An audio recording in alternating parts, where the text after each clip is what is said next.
Let's talk about the most dropped players on the moves you made from Tuesday night.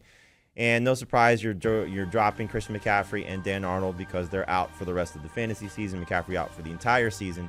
But you see Ty Johnson is on this list. Tevin Coleman, also somebody who fantasy managers are probably considering moving on from. Now, they played well in last week's game against Houston, Heath, but we are looking at a much tougher matchup against the Philadelphia Eagles. So Ty Johnson was a big disappointment because Coleman was the lead guy there. We also saw, as Adam mentioned, Austin Walter being added. He had the touchdown in the game against the Texans. So makes sense of the Jets' backfield in Week 13 against Philadelphia. I think what I said on Monday's show was I would like to pretend like these guys don't exist, and I think that's what fantasy managers are doing by dropping him from their lineup. But I just think you look at the way they've used Ty Johnson, and last week with 6 carries, the second most carries he's had in a game so far this season. They've used him more as the pass-catching back. Now, he only got 1 target last week and didn't catch that.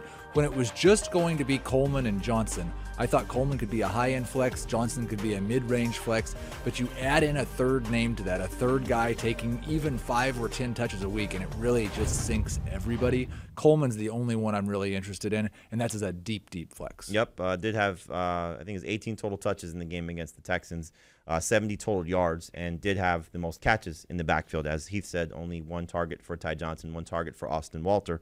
So we'll see if Tevin Coleman continues to lead the backfield. But again, probably more of a desperation situation. For the 49ers, you're moving on from Jeff Wilson, understandably so, because Elijah Mitchell was back and he dominated the workload. And I'm hoping, as you'll find out tomorrow, that he's going to dominate the workload once again. But we got a situation here for Jeff Wilson. In terms of handcuffs, Adam, do you want to stash Jeff Wilson for the stretch run, or would you consider dropping him if you need to make a move to add something else to your roster? Yeah, both are fine options here. I can't sit here and say you need to stash Sony Michel and not also make a case for Jeff Wilson. I think the difference is Wilson has not been a very good, efficient rusher in the 2 games where he's had some opportunities, but we've seen in the past where he can be. And look, Elijah Mitchell's getting hurt frequently, right? He shows up on the injury report. He's a little bit fragile. He's a 49ers running back. I think that's part of the job description. So sure, Wilson is nothing but a handcuff right now, but Trey Sermon is also injured. So that, I guess, helps the future for Wilson if Mitchell were to get hurt. It's just a handcuff situation. So if you want to drop him, you can.